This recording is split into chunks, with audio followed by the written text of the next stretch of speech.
श्री कृष्ण कहते हैं कि सोचो यदि नदी बीच में ही बहना छोड़ दे तो क्या होगा। उसका पानी ठहर जाएगा और वह कुछ ही दिनों में सूख कर नष्ट हो जाएगी। दोस्तों, यही हमारी लाइफ में होता है।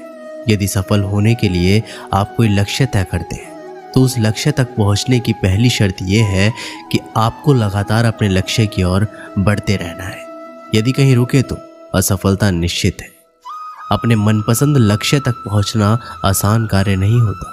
यदि आसान होता तो आज दुनिया के सभी लोग सफल होते। सफलता के रास्ते में बहुत सी बाधाएं मुंह फैलाए खड़ी मिलती है। ये बाधाएं हमें रोकने की पूरी कोशिश करती है। जो लोग मन से कमज़ोर होते हैं, जिनका आत्मीय बल बहुत कम होता है, वह इन परेशानियों के आगे झुक जाते हैं और असफलता को स्वीकार कर लेते हैं और बाद में अपने भाग्य को कोसते हैं। लेकिन आप जैसे वीर लोग इन परेशानियों का सीना तान कर सामना करते हैं। भले ही लक्ष्य तक पहुंचने की गति में कुछ समय के लिए कमी आ जाए, लेकिन रुकते कभी नहीं है। और जो रुकते नहीं है उन्हें अपनी मंजिल तक पहुंचने से कोई नहीं रोक सकता। ध्यान रखिए, लक्ष्य तक पहुंचने के लिए लगातार चलते रहना पहली शर्त है। लगातार बहती नदी ही अपनी मंजिल प्राप्त करती जाती है।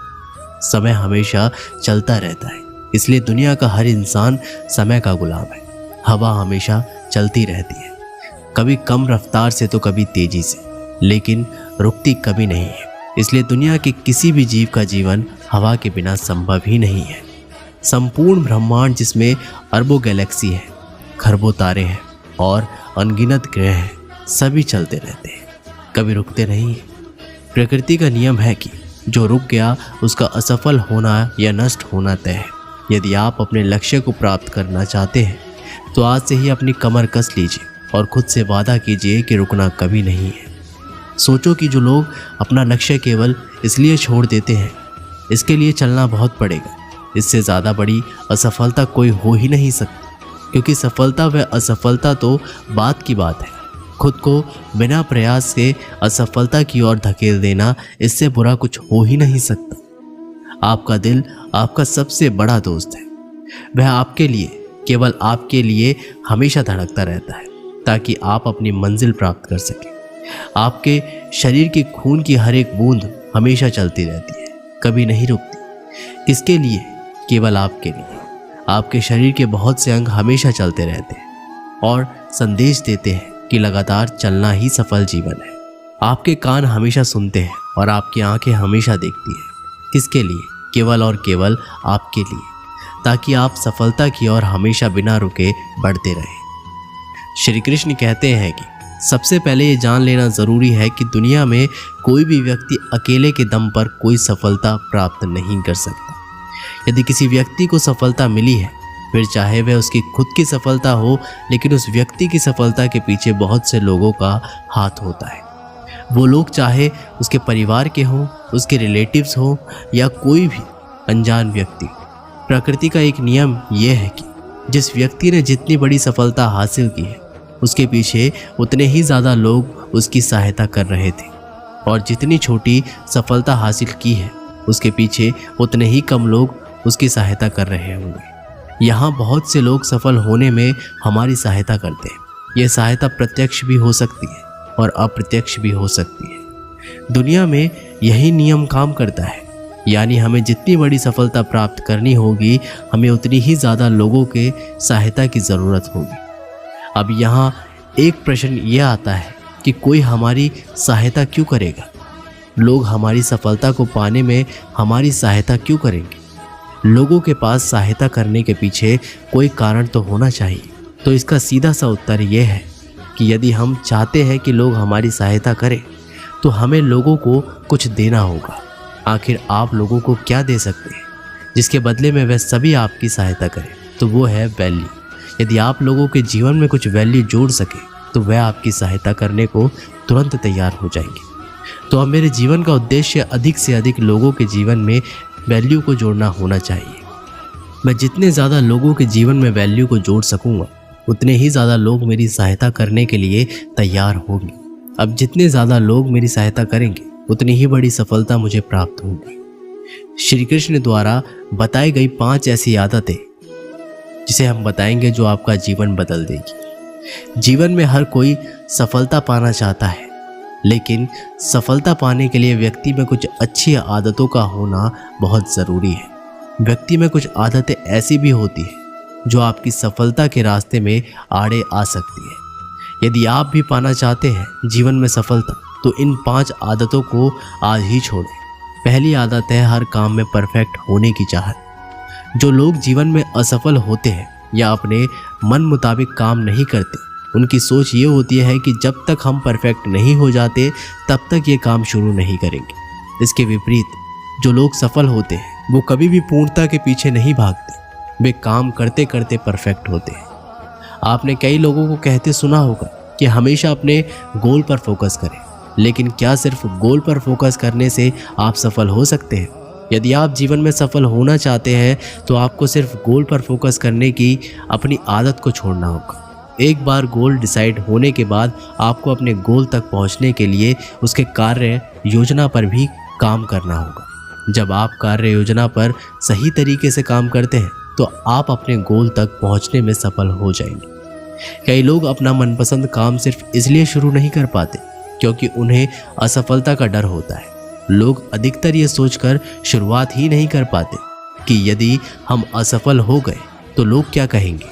हम कभी भी किसी काम में सीधे सफल नहीं हो सकते। यदि हम असफलता के डर से नया काम शुरू ही नहीं करेंगे तो कभी भी सफलता का स्वाद नहीं चख पाएंगे।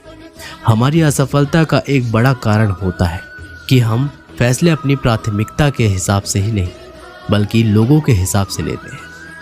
मान लीजिए कोई छात्र आर्ट्स लेना चाहता है, लेकिन उसके परिजन उसे साइंस लेने के लिए कहते हैं।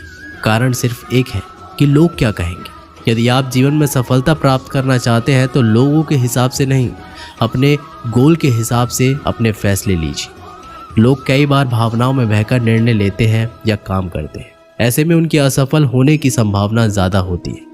यदि हम अपने जीवन में सफल होना चाहते हैं तो कभी भी भावनाओं में बहकर निर्णय मत लीजिए। यदि आप भावनाओं के आवेश में हैं और आपको निर्णय लेना पड़ रहा है तो ऐसे में निर्णय मत लीजिए। निर्णय तभी लेना चाहिए जब आप पूरी तरह से स्थिर हैं। इस परिस्थिति में आप उस पर पूर्णतः विचार कर सकते हैं और आपके सफल होने की संभावना बढ़ जाती है। सफल व्यक्ति दृढ़ता से सपनों पर डटे रहते हैं। जिन लोगों ने भी सफलता पाई है और वह जहाँ भी है वह महज इत्तेफाक नहीं, उन्होंने एड़ी से लेकर चोटी तक का जोर लगाया है। अपने सपनों को पाने की जिद पर डटे रहे, हर चीज़ का अभ्यास किया है जो अपने सपनों तक पहुँचने के लिए ज़रूरी है। अपने फौलादी इरादों, चट्टानों सा धैर्य और कड़ी मेहनत से उन्होंने अपने सपनों को हकीकत में बदला है।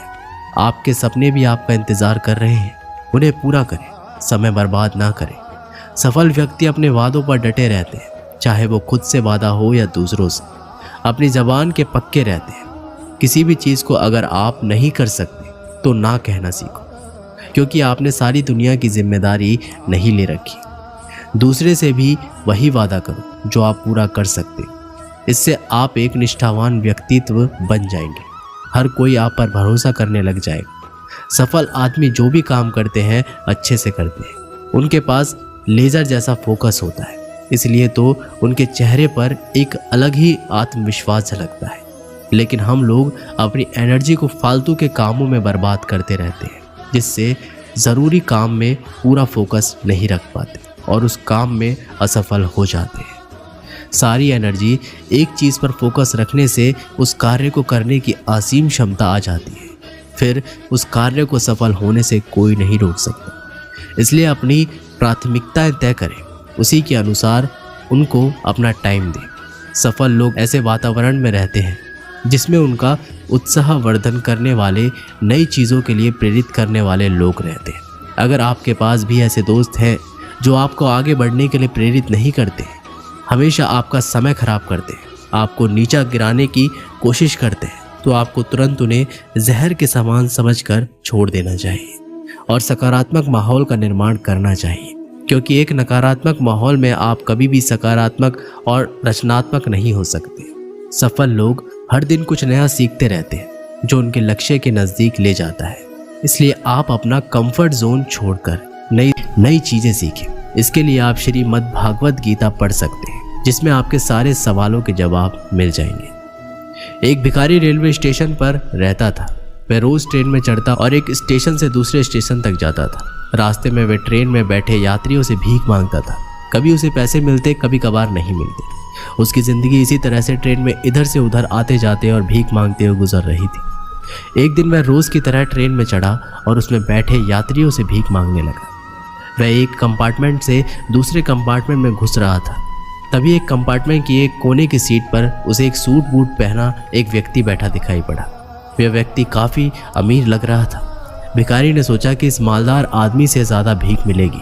वह उसके पास पहुंचा और उससे पैसे मांगने लगा। सूट बूट पहने व्यक्ति ने उसे पैसे देने से इनकार कर दिया, लेकिन भिखारी डटा रहा और उसके पीछे पड़ गया। भिखारी की इस हरकत पर उस व्यक्ति को बड़ा गुस्सा आ गया। गुस्से में वह बोला, बड़े अजीब हो यार, मैं तुम्हें पैसे देने से मना कर रहा हूँ और तुम मेरे पीछे पड़ गए हो।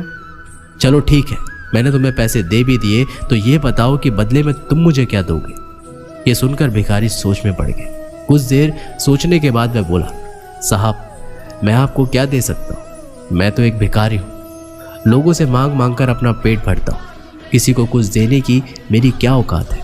जब किसी को कुछ दे नहीं सकते तो मांगा भी मत करो। सूट बूट पहने व्यक्ति ने भिखारी से कहा और वहां से उठकर चला गया। उस दिन भिखारी जब ट्रेन से उतरा तो सोचने लगा कि मैं लोगों को क्या दे सकता हूँ। नज़र इधर उधर दौड़ाने पर उसे फूलों से लदे कुछ पौधे दिखाई पड़े। उसने सोचा कि जब कोई मुझे भीख देगा तो बदले में मैं उसे एक फूल दिया करूँगा। उस दिन के बाद से वह अपने साथ एक झोले में फूल रखने लगा। जब भी कोई उसे भीख देता वह झोले में से एक फूल निकालकर उसे दे देता। भीख देने वाला ये देखकर खुश हो जाता। भिखारी को भी ये बड़ा अच्छा लगता। एक दिन ट्रेन में भिखारी को वही सूट बूट वाला आदमी फिर से दिखाई पड़ा। भिखारी उसके पास गया और बोला, साहब अब की बार मेरे पास आपको देने के लिए कुछ है, आप मुझे कुछ पैसे दे दो। उस व्यक्ति ने अपनी जेब से कुछ पैसे निकाले और भिखारी को दे दिए। बदले में भिखारी ने अपने झोले में से एक फूल निकालकर उसे दिया। वह व्यक्ति खुश हो गया और बोला, मुझे लगता है कि तुम व्यापार सीख गए हो, तुम्हें लेन देन का मतलब समझ आ गया है।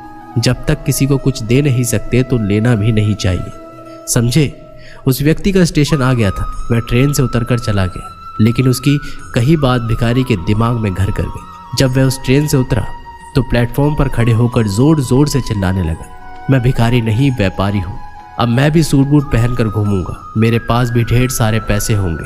लोगों ने उसे ऐसे चिल्लाते हुए देखा तो सोचा ये भिखारी पागल हो गया है।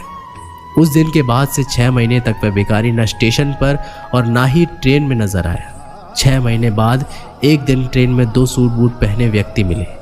एक व्यक्ति ने दूसरे व्यक्ति से कहा, आपने मुझे पहचाना, हम पहले 2 बार मिल चुके हैं। दूसरे व्यक्ति ने उत्तर दिया, नहीं तो मुझे तो ऐसा नहीं लगता, मेरे ख्याल से हम पहली बार मिल रहे हैं। आपको शायद याद नहीं सर, मैं वही भिखारी हूँ जिसे पहली बार आपने सिखाया था कि लेन देन कितनी बड़ी बात होती है, और दूसरी बार सिखाया था कि मैं भिखारी नहीं व्यापारी भी बन सकता हूँ, बस शर्त मैं अपनी सोच बड़ी कर लूँ। आज देखिए मैं एक व्यापारी बन गया हूँ। आपके बात मानकर शुरुआत में मैंने फूल तोड़कर बेचने लगा, कुछ पैसे जमा हुए तो मैं फूल खरीद कर बेचने लगा। आज मेरा फूलों का बहुत बड़ा व्यापार है, सब कुछ आपकी सीख की बदौलत। आपका बहुत बहुत धन्यवाद सर, मेरी ज़िंदगी बदलने के लिए। इस कहानी से हमें सीख मिलती है कि जब तक हम अपनी सोच बड़ी नहीं करेंगे ज़िंदगी एक ही रास्ते पर चलती रहेगी। अपनी सोच बड़ी करें, ज़िंदगी बदल जाएगी।